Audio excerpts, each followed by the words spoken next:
इस फिल्म में क्या दिखाया गया, थोड़ा आप हमारे व्यूअर्स को बताएं।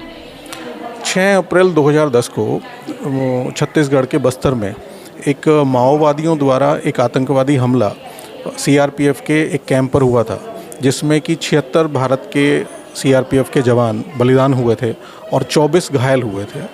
वो सत्य घटना पर आधारित ये फिल्म है, उसी पृष्ठभूमि पर बनाई गई है कि कैसे समाज में एक इकोसिस्टम बन गया है जो उस माओवाद का रक्षण भी न्याय प्रणाली से लेकर भारत के शिक्षण संस्थानों में करता है, और वो माओवाद कैसे भारत में हमारे सशस्त्र बलों के जवानों की हत्याएं कर रहा है, हमारे निर्दोष आदिवासियों की हत्याएं कर रहा है, और एक पैरेलल गवर्नमेंट चलाने का उनका आदिवासी क्षेत्रों में एक प्रयास है। उसी पृष्ठभूमि पर यह फिल्म बनी है। सर, पहली बार मैं देख रहा हूँ कि मेरठ में पहली बार किसी मूवी की स्क्रीनिंग हुई है रिलीज़ होने से पहले।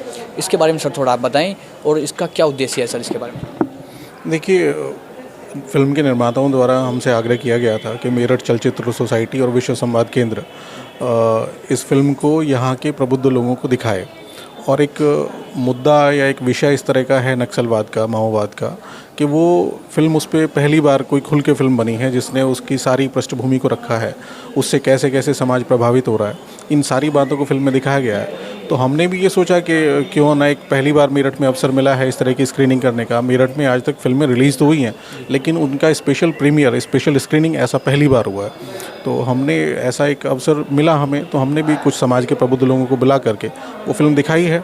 अब इस फिल्म में क्या दिखाया गया, थोड़ा आप हमारे व्यूअर्स को बताएं। 6 अप्रैल 2010 को छत्तीसगढ़ के बस्तर में एक माओवादियों द्वारा एक आतंकवादी हमला सीआरपीएफ के एक कैंप पर हुआ था, जिसमें कि 76 भारत के सीआरपीएफ के जवान बलिदान हुए थे और 24 घायल हुए थे।